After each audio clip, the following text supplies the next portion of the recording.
Thanks, Lindy. So over the last few weeks, when I haven't been here, you've been exploring this series called The Call of God, and how that call has been reflected in some Old Testament characters. So who are the people that you've learned about so far? Can anyone remember?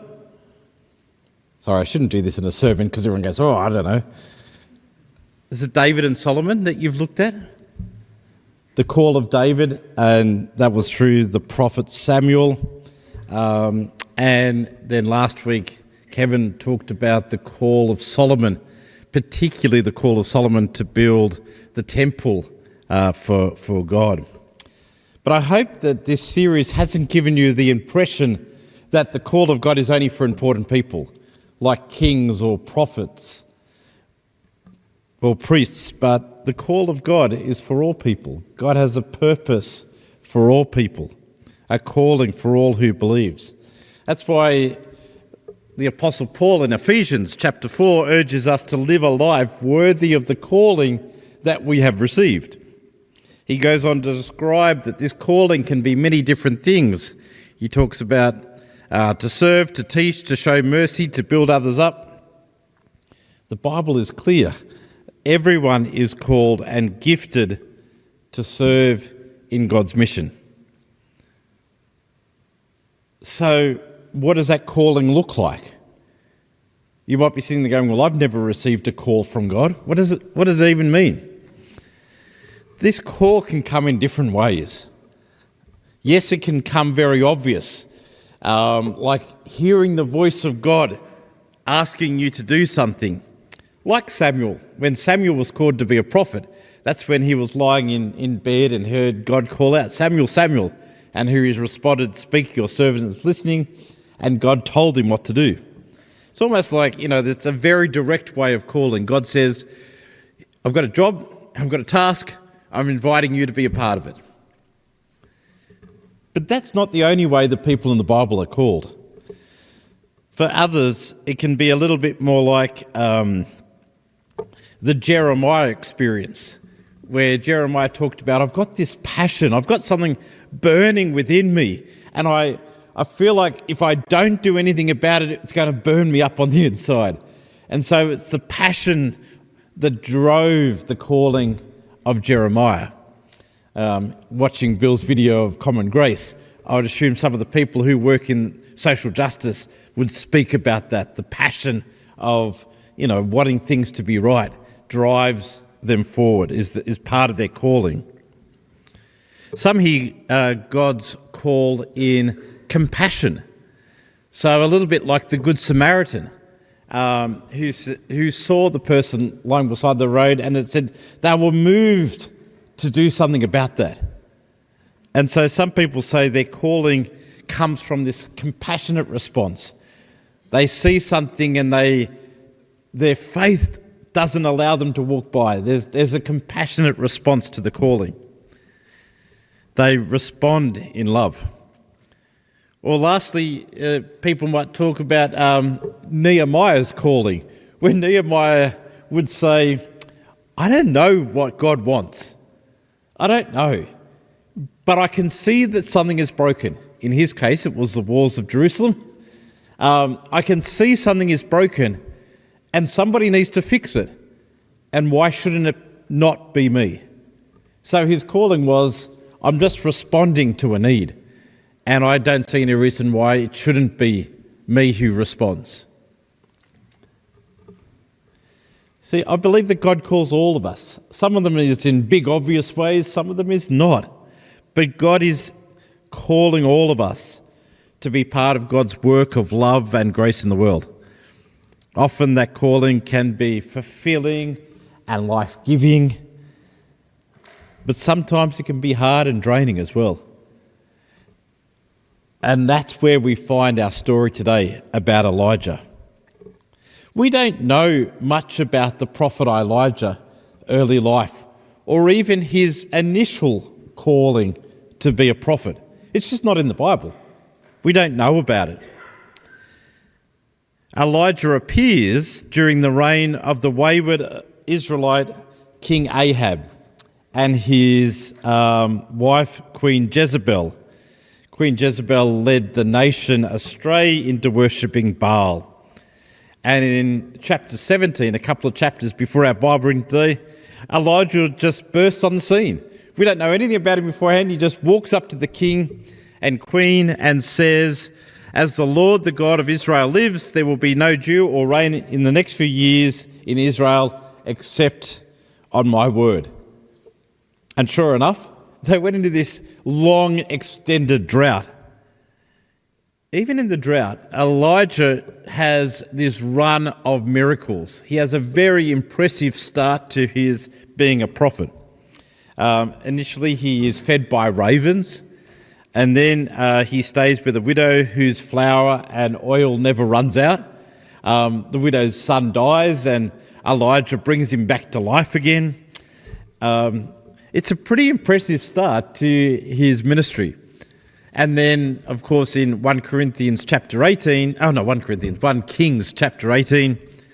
we have the story of the showdown in Mount Carmel.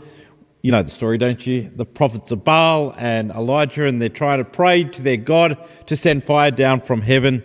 And Elijah's prayers were successful. Fire comes from heaven. It's a moment of triumph for Elijah. And all the crowd who are gathered there cry out, "The Lord is God.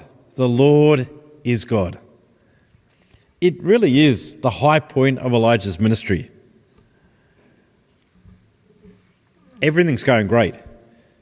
But then we get to the beginning of our Bible reading today from 1 Kings chapter 19, and that's where things begin to unravel.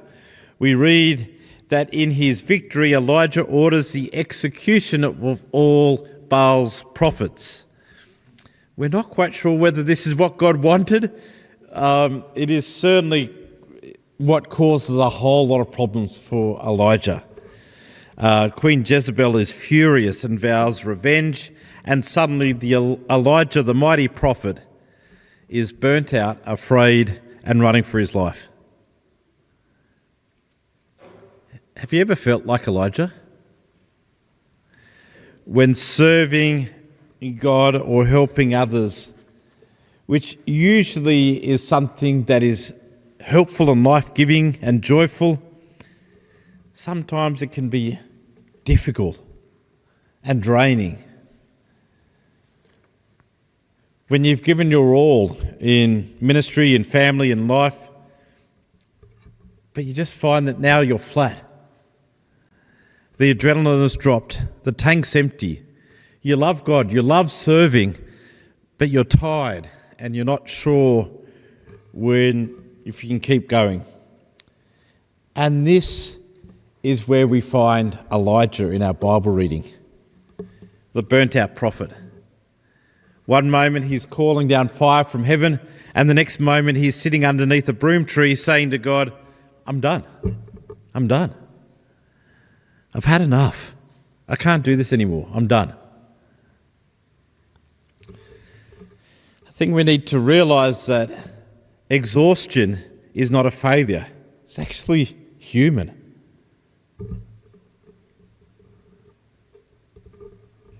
How does God respond to Elijah going, "I'm done.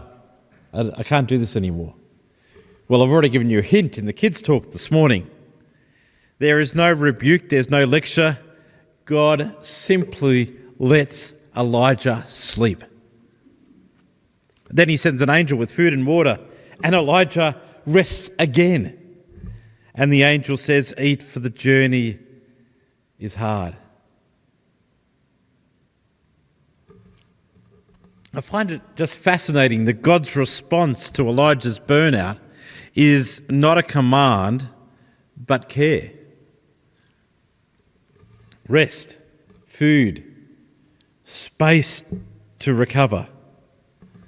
As one podcast I was listening to beautifully put it, they said, God offers Elijah a nap and a snack. It's almost like Elijah can't pour from an empty cup.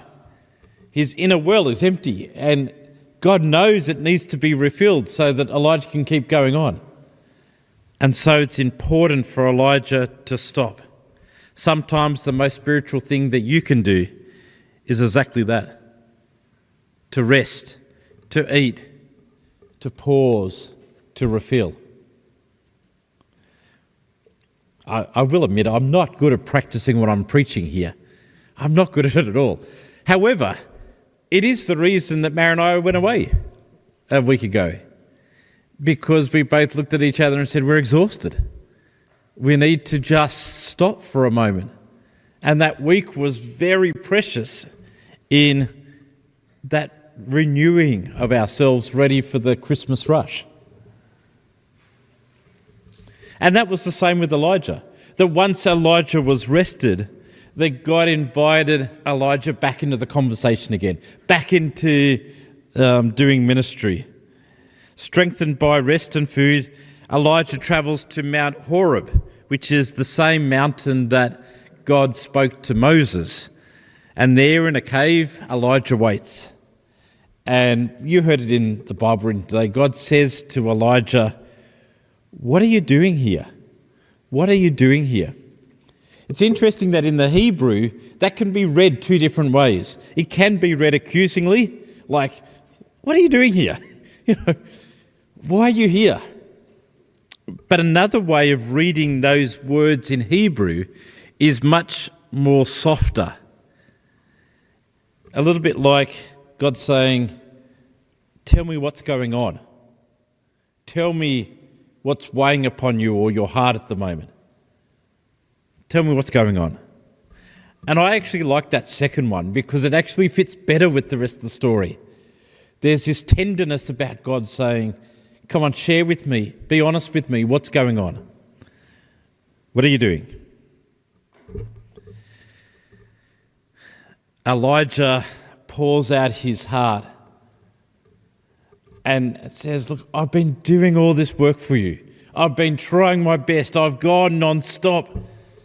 But it hasn't made any difference. The people haven't turned back to you. They're still killing all the prophets and I'm the only one left.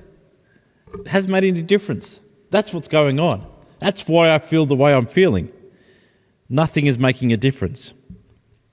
And God says, "Step outside. I'm going to pass by." And then we have that beautiful part of the reading where Elijah expects God to appear in a dramatic way like the powerful wind or the earthquake or the fire, because that's the way that Elijah has been experiencing God up to this point. All the stuff that we read about in the Bible up to this point, it's all been very miraculous, obvious, you could call loud miracles. And so Elijah is expecting to see God in one of these big things that is happening. But that's not how he experiences God this time. God is in none of those. Rather, Elijah experiences God in the gentle whisper, or as one translation puts it, the sound of sheer silence. God is not always in the dramatic, but sometimes in the intimate, in the stillness. Sometimes God's call is not shouted through thunder, but whispered through restlessness or reflection or community discernment. Think about the times where God's drawn close to you, where you felt that real sense of God being near you. It can be in the chaos and the activity. I've experienced it like that. But I'm sure you've also experienced it in the pause, haven't you? In those moments of stillness, in the quiet moment of worship, in sitting still in nature, when you're in a place of solitude or reflection. Sometimes that's where God meets us too. And that's where God met Elijah. And Elijah pours out his heart again. "I've been working hard for you, God, yet the people of Israel have abandoned your covenant, destroyed the places of worship, and murdered your prophets. I am the only one left," he says, "and now they're trying to kill me too." But at this point, God's message shifts. And God says, "Go back. Go back. There's still work to be done. It's time to return. It's almost like God's reframing the conversation now, the task at hand. God tries to explain to Elijah that he can't do it alone. That's part of the problem. He can't do it alone. He is to anoint new kings, Hazael and Jeru, and appoint Elisha as his successor. There's a team now. It's not just Elijah. There's a team of people. There's a community who is there for Elijah. God reminds Elijah, you're not alone. You're not alone. And besides, there's 7,000 other people who are still faithful. You are not alone, God says. What a word for us this morning. God's call is never meant to burn us out or to leave us isolated. It's meant to be shared, to be sustained by community, by delegation, by trust. I think God's call is always sustainable. That's the way that God designs it. So what does this mean for us? Well, I'm sure that we all have times when the fire fades a bit in us. We held up our fingers before, and some people we're fairly close to exhaustion at the moment. Whether it's in faith or in service or in life, Elijah's story reminds us that when we're weary, sometimes it's valuable to pause before we push, to rest and eat and listen. Sometimes it's important to remember we're not alone. And when God whispers again to go, we can go with that renewed strength, not sighing in exhaustion. It is a timely message for us this morning. As Jeff talked about, in 2 weeks' time, we start Growing Generosity, which part of that program is to talk about what is our role in God's mission, what is our role in the vision that God has for this church.